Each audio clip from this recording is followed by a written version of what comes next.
जप तप नियम जोग निज धर्मा, श्रुति संभव नाना शुभ कर्मा।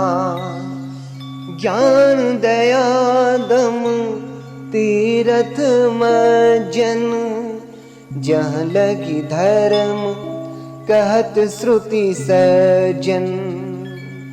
देवर्षि नारद जी प्रभु श्री रामचंद्र जी के सम्मुख प्रार्थना करते हैं, कहते हैं जप तप नियम योग अपने अपने अर्थात वर्णाश्रम के धर्म श्रुतियों से उत्पन्न अर्थात वेद विहित और बहुत से शुभ कर्म, ज्ञान दया दम अर्थात इंद्रिय निग्रह, तीर्थ स्थान आदि जहाँ तक वेद और संत जनों ने धर्म कहे हैं उनके करने का अर्थात ये सब कर्म करने का, और आगम निगम पुराण अनेका, पढ़े सुने कर फल प्रभु एका।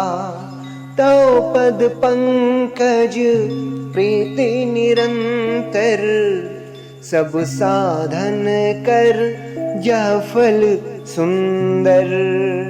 फिर कहते हैं कि हे प्रभु, अनेक तंत्र और पुराणों के पढ़ने और सुनने का सर्वोत्तम फल एक ही है, और सब साधनों का भी यही एक सुंदर फल है कि आपके चरण कमलों में सदा सर्वदा प्रेम हो।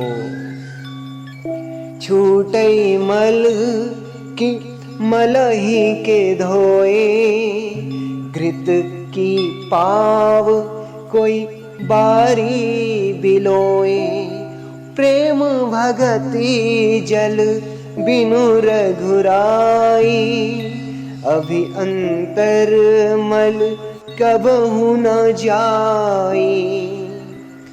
देवर्षि नारद जी फिर कहते हैं मैल से धोने से क्या मैल छूटता है? जल के मथने से क्या कोई घी पा सकता है?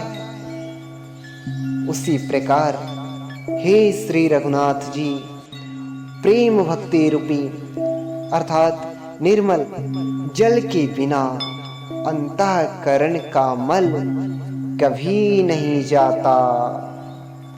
सोई सर्वज्ञ तज्ञ सोई पंडित, सोई गुण गृह विज्ञान अखंडित।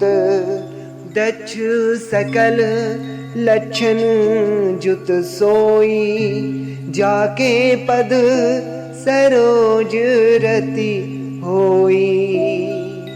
कह रहे हैं कि वही सर्वज्ञ अर्थात सब कुछ जानने वाला है, वही तत्वज्ञ है और वही पंडित है, वही गुणों का घर और अखंड विज्ञानवान है, और वही चतुर और सब सुलक्षणों से युक्त है। कौन? जिसका आपके अर्थात प्रभु के चरण कमलों में प्रेम है। जय जय श्री सीताराम, जय जय श्री राम। उत्तरकांड दोहा क्रमांक 48 के पश्चात 4 चौपाई।